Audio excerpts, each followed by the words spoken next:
প্রদীপ জ্বালিয়ে দেখো, আধারেও আলো পাবে। কথা দিলে কথা রেখো, বিশ্বাস অটুট রবে। হারিয়ে যাওয়া মানুষকে খোঁজ করলে পাওয়া যায়, কিন্তু বদলে যাওয়া মানুষকে চোখের সামনে দেখেও এড়িয়ে চলতে হয়। দিন শেষে কেউ ভালো থাকে, আর কেউ ভালো থাকার অভিনয় করে। যার কাছে তোমার অশ্রু মূল্যহীন, তুমি হারিয়ে গেলে তার অশ্রু ঝরবে, এটা ভাবাটাও অর্থহীন। সময় এবং টাকার মধ্যে প্রধান পার্থক্য হলো, আমরা জানি আমাদের কাছে কত টাকা আছে, কিন্তু আমরা জানি না আমাদের হাতে কতটা সময় আছে। কারো মনে জায়গা করে নেওয়ার সর্বোত্তম মন্ত্র হলো খেদমত, বিশ্বাস ও ভক্তি, কিন্তু কারো ভালোবাসা থেকে বঞ্চিত হওয়ার সহজ রাস্তা হলো তর্ক, সন্দেহ আর যুক্তি। সুন্দর করে গুছিয়ে মিথ্যা কথা বলা মানুষগুলো সবার কাছে প্রিয় হয়, অপ্রিয় হয় শুধু মুখের উপর সত্যি কথা বলে দেওয়া মানুষগুলোই। বাপের টাকায় বিদেশ যাও, বউয়ের নামে টাকা পাঠাও, দেশে এসে দেখতে পাও বউ বাইছে অন্ন নাও। এই নিয়ে যদি কথা কও, নির্যাতনের মামলা খাও। রাগে যদি মরতে যাও, জীবনটা যাবে ফাও ফাও।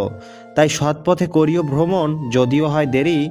অসৎ নারী করিও না বিয়ে, যদিও হয় সে পরী। ছেলেরা সুন্দর চেহারা দেখলে প্রেমে পড়ে, আর মেয়েরা সুন্দর কথা শুনে প্রেমে পড়ে। এই জন্য মেয়েরা মেকআপ করে, আর ছেলেরা মিথ্যা কথা বলে। স্বার্থের পৃথিবীতে ভালো খারাপ বলে কিছু হয় না। তুমি যার মন রাখতে পারবে তার কাছে তুমি ভালো, আর যার মন রাখতে পারবে না তার কাছে তুমি খারাপ। কিছু মানুষকে 99 দিন উপকার করতে পারলেও যদি একদিন উপকার না করতে পারেন, তাহলে সে ওই একদিনই মনে রাখবে, আগের 99 দিন সে ভুলে যাবে। এখনও কিছু কিছু মানুষ এমন আছে যারা একটা মানুষের জন্য শত মানুষকেও উপেক্ষা করতে পারে, কিন্তু অনেকের ভাগ্য এতটাই খারাপ হয় যে সেই উপেক্ষার দাম সবাই দিতে পারে না। কেমন করে বুঝবো কে সুখে আছে আর কে দুঃখে আছে? বর্তমানে মিথ্যে হাসি আর মিথ্যে কান্নায় পৃথিবীটা ভরে গেছে। কাউকে অনেকগুলো মেসেজ একসাথে দেওয়ার পর সে যখন সবগুলি মেসেজেরই আলাদা আলাদা করে রিপ্লাই দেয়, এই ব্যাপারটা আমার খুব ভালো লাগে। আমরা বারবারই প্রায়োরিটি পেতে ভালোবাসি। কেউ যখন এইভাবে রিপ্লাই দেয়, তখন সেই মানুষটাকেও ভালো লাগে অনেক। এইসব মানুষেরা অনেক বেশি জোশ।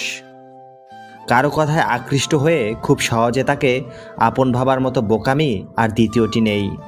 কেননা মানুষ মুখে যতটা বলে ততটা আপন হয় না। নির্দিষ্ট একটা সময় ঠিকই তার আসল চেহারা বের করে দেয়। পৃথিবীর সবচেয়ে বড় যন্ত্রণা হলো মানসিক যন্ত্রণা, যে যন্ত্রণা মানুষকে তিলে তিলে শেষ করে দেয়। যে তোমার রাগ অভিমান আলাদা করে বুঝবে, সে তোমাকে দিনের শেষে একবার হলেও খুঁজবে। টাকা থাকাটাই খুব জরুরি, কারণ ভালোবাসা, বন্ধুত্ব, চাকরি কিংবা সম্মান সব কেনা যায়। জীবনে সব কিছুর বিনিময়ে যে মানুষটিকে চাইবে, একদিন সেই মানুষটাই তোমাকে সব থেকে বেশি কষ্ট দেবে। হঠাৎ করে ধনী হয়ে ওঠা মানুষগুলোর বাড়িতে ভুল করেও যাবেন না। তারা বাড়ির প্রত্যেকটা জিনিসের দাম আপনাকে শোনাতে থাকবে।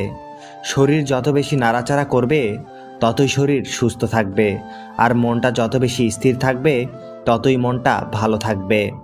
কেউ দারিদ্রতার ভয়ে হারামকে বেছে নেয়, কেউ হারামের ভয়ে দারিদ্রতাকে বেছে নেয়।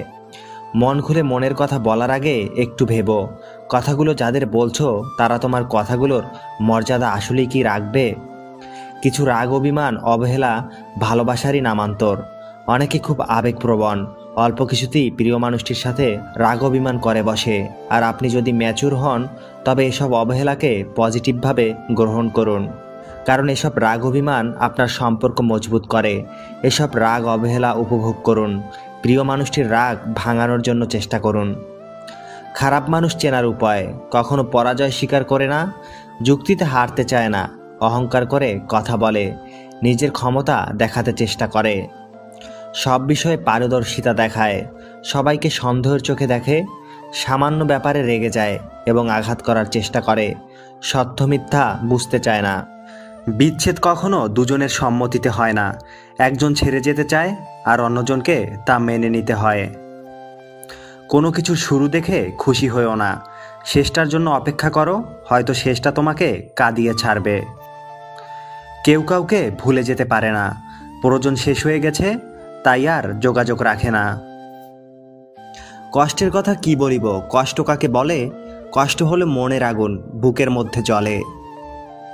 আপনি যে আগুনে অন্যকে পুড়িয়ে সামনে এগোনোর স্বপ্ন দেখছেন, সেই আগুনের ধোঁয়াই একদিন আপনার সামনের এগোনোর পথকে অন্ধকারাচ্ছন্ন করে দেবে।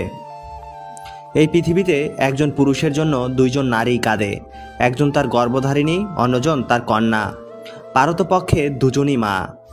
গর্ভধারিণীর সান্ত্বনা থাকে তার হয়তো আরও সন্তান আছে, কিন্তু কন্যার কোনো সান্ত্বনা থাকে না, কারণ পৃথিবীতে বাবা নামক মানুষ একজনই থাকে। দিনের বেলা সূর্যটা খারাপ হলেও রাতের শেষটা কিন্তু সুন্দর হয়। তেমনি যারা ধোঁকা দিয়ে দিনের শুরুতে নিজেকে সুখী মনে করে, দিন শেষে তারাই কষ্টে কাটায়। কেউ আপনাকে একবার ঠকালে দ্বিতীয়বার তাকে সুযোগ দিতে নেই। প্রথমবার ঠকাটা আপনার সরলতার পরিচয়, দ্বিতীয়বার ঠকলে সেটা হবে আপনার বোকামির পরিচয়। লোকে কি বলল সেটা ভেবে জীবন চলে না, কারণ সময় পাল্টায়, মানুষ পাল্টায়, অনুভূতি পাল্টায়, মানুষের মানসিকতা পাল্টায়। যারা চিৎকার করে বলতে পারে আমি ভালো নেই, তারা অনেক ভালো থাকে। যারা নীরব আগুনে পুড়ে তাদের অস্তিত্ব বিলীন হয়ে যায়। কাছের মানুষগুলো জানে আঘাতগুলো কোথায় করলে ব্যথা বেশি পাওয়া যাবে। কিছু ছোট ছোট আঘাত হৃদয়ে এমন বড় জায়গা নিয়ে থাকে যে হাজার চেষ্টা করেও ভোলা যায় না। মুগ্ধতা কেটে গেলে বিচ্ছেদ ঘটতে সময় নেয় না। যতটা সম্ভব নিজেকে রহস্যময় রাখুন, যেন আপনাকে জানার আগ্রহটা প্রিয় মানুষটির সারা জীবন থাকে। কিছু কিছু নিঃস্বার্থ ভালোবাসার সম্পর্ক অনেকটা রেল লাইনের দুই পাতের মতো। বহুদূর পর্যন্ত তারা পাশাপাশি যায়, কিন্তু কখনোই তারা এক হতে পারে না। যে চলে যায় সে কখনো ফিরে আসে না, যদিও সে ফিরে আসে সে কখনো আপন হয় না, থাকে শুধু আপন সেজে। যখন মায়া কমে যায় তখন সম্পর্কের মধ্যেও দূরত্ব বেড়ে যায়। সমস্যাকে কখনো এড়িয়ে যেতে চাইবে না, বরং সমস্যা এলে তার মুখোমুখি দাঁড়াবে। বালির উপর হাঁটলে শব্দ হয় না, কিন্তু পেছনে পদচিহ্ন থেকে যায়। আমাদের জীবনটাও সেরকম হোক, আমরা এমনভাবে বাঁচব যেন কখনো ছিলামই না, কিন্তু পিছনে রেখে যাব আমাদের পদচিহ্ন, আমাদের কাজ, আমল এবং বন্ধন। কেউ হঠাৎ করে বদলে যায় না, তাকে বদলাতে বাধ্য করা হয়।